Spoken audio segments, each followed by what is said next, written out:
अपनी पत्नी को दानव के चंगुल से छुड़ाने गए लखन को दैत्य दंभिकासुर छल कपट से झूठ बोलकर पत्थर का बना देता है। लखन के पत्थर का बनते ही दैत्य दंभिकासुर जोर जोर से शैतानी हंसी हंसता है। बड़ा आया था मेरी 7 गुत्थियों को सुलझाने वाला। उसकी शैतानी हंसी से सारी वादियां दहल उठती हैं। घिनौनी हंसी हंसता हुआ दंभिकासुर अपनी गुफा में जाता है और राजकुमारी चंद्रकला से कहता है, एक कीड़ा आया था बाहर, कह रहा था तुम्हारा पति है। तुम तो बड़े बड़े दावे कर रही थी कि मेरे पति को जब मालूम चलेगा तो वो मुझे छोड़ेगा नहीं। अरे उसे मसलने के लिए तो मुझे अपने हाथों की भी जरूरत नहीं पड़ी। एक छोटे से झूठ से ही विचलित हो मिट्टी में मिल गया। इतना कह दानव जोर जोर से हंसता है। दंभिकासुर की बात सुन राजकुमारी चंद्रकला एकदम सन्न रह जाती है, मानो उसके शरीर में प्राण ही न हो। कुछ देर बाद जब थोड़ा होश संभाला तो रोती गिड़गिड़ाती हुई राजकुमारी बोली, दुष्ट दानव, क्या किया तूने मेरे पति के साथ? ऐसा नहीं हो सकता, मेरा पति नहीं मर सकता। कह दे कि तूने मुझसे झूठ कहा है। राजकुमारी चंद्रकला की बात सुन दंभिकासुर बोला, मूर्ख स्त्री, तूने मुझे समझ क्या रखा है कि तेरा वो कीड़ा पति मुझे मारेगा? अरे पागल औरत, मैं अमर हूँ, मेरा कोई कुछ नहीं बिगाड़ सकता। मुझे देवताओं से वरदान मिला है। इतना कह दंभिकासुर राजकुमारी के बिल्कुल पास जाकर बोला,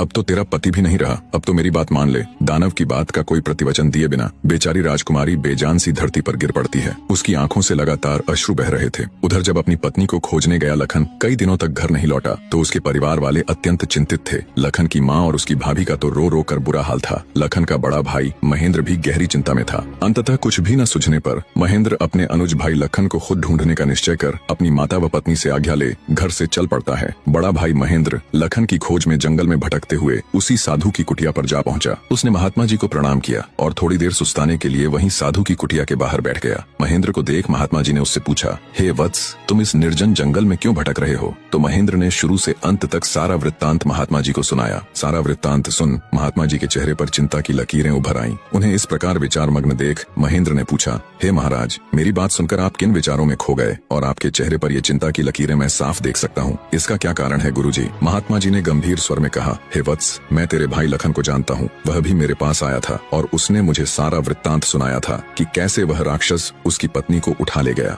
महात्मा जी की बात सुनकर महेंद्र एकदम स्तब्ध रह गया। उसकी आंखों में आश्चर्य और चिंता के भाव उभर आए। महेंद्र बोला, तो कहाँ है मेरा अनुज महाराज? वो ठीक तो है, वो घर क्यों नहीं लौट रहा? हे महाराज, कृपया जल्दी से मुझे बताए, मुझसे सब्र नहीं हो रहा, बने रहे।